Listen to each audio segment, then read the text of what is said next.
And who should you be talking to? Because you have already tried to talk to Abdul Razak Dawood. He will be back after the America tour. It's not an America tour, it's the United Nations General Assembly. Basically everyone has tagged along, I think. کہ اچھا ہے تھوڑا ہماری بھی ملاقات ہو جائے گی. لیکن میں یہ پوچھنا چاہ رہا ہوں بنیادی طور پہ کہ اب فوکل پرسن کون ہے گورنمنٹ کی طرف سے؟ کوئی تو فوکل پرسن ہونا چاہیے. دیکھیں مختلف شعبوں کے مختلف فوکل پرسنز ہیں. ریونیو کے سلسلے میں اگر بات کرنی تو شبر زیدی ہے. ٹھیک ہے. وہ ابھی کراچی آئے ہوئے تھے, میرے ملاقات ہوئی. ان کا پورا فوکس جو ہے وہ revenue and revenue and revenue, زیادہ سے زیادہ ریونیو کلیکٹ کرنا ہے, کیونکہ آئی ایم ایف کا بھی ٹارگٹ ہے اور جو انہوں نے وعدہ کرا ہے 5,550 بلین روپیز کا, بہت ٹف ٹارگٹ ہے. لیکن وہ کہہ رہے ہیں کہ انشاءاللہ ہم کر لیں گے ڈاکومنٹیشن آف اکانومی کے کر کے. دوسرے جہاں تک سوال ہے, ایک پاکستان کی اکنامک گروتھ پاکستان کی لبرل ٹیکس رجیم کا نتیجہ رہی ہے. بہت ساری فورن ایم این سیز, بڑی بڑی کمپنیاں تب اسٹیبلش ہوئی ہیں جب پاکستان میں لبرل ٹیکس رجیم تھی. اگریڈ؟ جب بھی لبرل ٹیکس, انڈسٹریز خود نے بھی آپ ہی لوگوں کے پیپل پارٹی کے دور میں ریکارڈ ایکسپورٹس کی. آئی ڈونٹ نو, آپ بتائیں گے, اس کو انڈورس کریں گے. دیکھیں نہیں تو لبرل ٹیکس رجیم از دا وے فارورڈ. بات یہ ہے کہ ٹیکس بالکل دینا چاہیے, حکومت کو لینا چاہیے, لیکن ایکسپلائٹیٹو ٹیکس رجیم نہیں ہونی چاہیے. دیکھیں دو قسم کی ہوتی ہے نا, liberal tax regime and exploitative tax regime. دیکھیں آپ کی باتوں کا میں ڈائریکٹ جواب دے دیتا ہوں. بزنس کمیونٹی میں ایک انیبلنگ انوائرمنٹ چیز کہلاتی ہے, جو جب ہوتی ہے تو بزنس بڑھتا ہے, فروخت پاتا ہے, نئی صنعتیں لگتی ہیں, ایکسپورٹس بڑھتی ہے, کنسٹرکشنز ہوتی ہے. اس وقت انیبلنگ انوائرمنٹ نہیں ہے بزنس کمیونٹی کو. آپ نے ٹرم یوز کیا ہے انیبلنگ انوائرمنٹ. دوسرا لفظ سن لیجیے. دوسری چیز جو پری ریکویزٹ ہے معیشت کے فروغ, بزنس کمیونٹی کے ایکٹیویٹیز کے لیے, وہ ہے confidence of the businessman. اس وقت بزنس کمیونٹی کا بھروسہ, لوئسٹ بھروسہ ہے, بھروسہ وہ بالکل لوئسٹ لیول پر ہے. وہ لوگ جو بالکل تو اس وقت کانفیڈنس بھی لوئسٹ لیول پہ, انیبلنگ انوائرمنٹ نہیں ہے. کیا کرے حکومت؟ خوف و ہراس کا ایک ماحول ہے. ہر طرف سے ریونیو کلیکشن کرنے کے لیے پوری کوششیں ہیں, اور بزنس مین ویٹ اینڈ سی میں چلا گیا. اس کا اندازہ آپ کو نظر آتا. کوئی آپ انڈسٹری اٹھا لیں, آٹو موبائل سیکٹر کی انڈس نے 3 دن چلا کے 3 دن بند کر رہے ہیں, ٹویوٹا والے جو ہیں, اور اخبارات میں اپنے پڑھا ہے کہ اس کی پروڈکشن فیسلٹیز بند ہو گئی. ہونڈا, ٹویوٹا, سوزوکی کی سیل اینڈ پروڈکشن 50% سے زیادہ کم ہو گئی ہے. ان کے ساتھ جو سینکڑوں وینڈر انڈسٹریز ہیں جو چھوٹی چھوٹی چیزیں بنا کے دیتے ہیں, کوئی کھڑکی کا وہ بنا رہا ہے ڈرا کرنے کا, کوئی ہینڈل آرڈر نہیں مل رہا ہے, اس کو نئے آرڈر نہیں مل رہا ہے, وہ مشکلات کا شکار ہے. ورکنگ کیپٹل ہمارا چوک ہو گیا ہے, کیونکہ نہ سیل ٹیکس کے ریفنڈ آ رہے ہیں واپس, نہ جو بانڈ دیے وہ انکیش ہو رہے ہیں. اور excuse me, longest serving chairman of banking, میں صحیح بول رہا ہوں, banking committee of F P C C I 14-15 سال. آپ کو پتا ہے اس وقت کہ بینکوں کے ڈپازٹ غائب ہو گئے ہیں. پرائیویٹ سیکٹر کریڈٹ, اور یہ خوش کس چیز پر ہو رہے ہیں کہ وہ جو انٹرسٹ واپس آ رہا ہے اکاؤنٹ کے اندر, اس کو گروتھ دیکھو. سر نیو اکاؤنٹ آپ مجھے بتاؤ. دیکھیں پرائیویٹ سیکٹر کریڈٹ کم ہوا ہے, بینکوں کا بینکوں کے سارے راز فگر ہے. ٹیکسٹائل کی ڈیفالٹ ہوئے ہیں 25%. نہیں, اب تک ٹوٹل جو ڈیفالٹ ہے اسٹیٹ بینک کا فگر, اس میں 25 سے 26%. نہیں, فریش ڈیفالٹ بتائیں نا, پرانے نہیں بتائیں. نہیں نئے, ابھی جب میں آپ سے بات کر رہا ہوں, آج آپ یہ کہہ رہے ہیں یہ فریش ڈیفالٹ ہیں due to economic slowdown. اس وقت بینکوں کے اس میں 25 سے 26% صرف ٹیکسٹائل کا, یعنی ٹیکسٹائل صنعت جو ہے وہ بالکل دیوار کی طرف لگ چکی ہے. تو میں یہ کہنا چاہ رہا ہوں, کنسٹرکشن رک گئی ہے, ایک فائل موو نہیں کر رہی ہے. کنسٹرکشن جس سے 30-40 صنعتیں دوسری الائڈ جو ہوتی ہیں وہ منسلک ہوتی ہیں, سب کا پٹھا بیٹھ گیا. تو یہ پہلی بار ہم دیکھ رہے ہیں کہ بزنس کمیونٹی, اسٹاک ایکسچینج کی صورتحال دیکھ لیں, کسی جگہ بھی آپ دیکھ لیں, ایک کانفیڈنس لیول نہیں نظر آ رہا ہے ان کا. ان میں وہ ایک ارج کہ بھئی سرمایہ کریں, صنعتیں لگائیں, جاب کریشن ہو, ایکسپورٹ کریں, بالکل نہیں نظر آ رہے ہیں. اور جو صنعتیں ہیں وہ بھی شرنک ہو رہی ہیں. ورکنگ کیپٹل چوک ہونے کی وجہ سے اکنامک ایکٹیویٹیز شرنک ہو رہی ہیں. اور آپ کی جی ڈی پی گروتھ جو ہے 2% کی بات پر آ گئے ہیں آپ 4% سے 2%. یہ نہیں, یہ ریوائز فگر سورس کیا ہے؟ میں آپ کو بتا رہا ہوں, یہ I M F, World Bank, Asian Development Bank تینوں کی یہ لکھ لیں میری ذمہ داری کے ساتھ. یہ 2% کے آس پاس, 2.5%. انہوں نے کہا کہ جی ڈی پی کو کول ڈاؤن کرا ہے 1.5 سے 2%, یعنی کول ڈاؤن کو مانے ہوتے ہیں جی ڈی پی کو کم کریں تاکہ آپ کا انفلیشن کنٹرول ہو سکے. اور یہ پالیسی اسٹیٹ بینک کے گورنر کو بھی میں نے فیڈریشن بلایا تھا. میں نے سب کے سامنے کہا, 20 بینکوں کے پریزیڈنٹ تھے, 10-11 ایگزیکٹو ڈائریکٹر تھے, کہ گورنر صاحب آپ کی یہ policy to contain inflation by increasing discount rate is not going to work out. Monetary policy سے انفلیشن اس طرح سے کنٹین نہیں ہوگا, بلکہ لینڈنگ ریٹ بڑھ جانے کی وجہ سے صنعت کاری نہیں بڑھایا نا, پھر اس دفعہ انچینج چھوڑ دیا. نہیں, بٹ آپ ریڈکشن چاہ رہے تھے, وہ نہیں ہوگا. 25 سے 50 بیسس پوائنٹ ٹیکسٹ بک کے خلاف ہے, وہ نہیں ہوگا.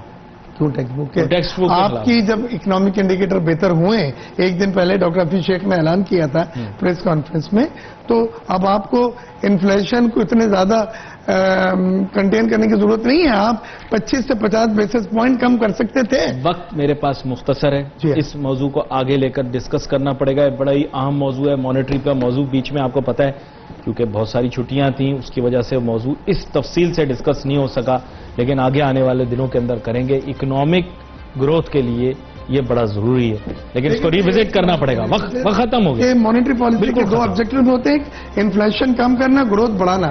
دونوں فیل ہو گئے, نہ انفلیشن کم ہوا ہے اور نہ گروتھ بڑھی ہے.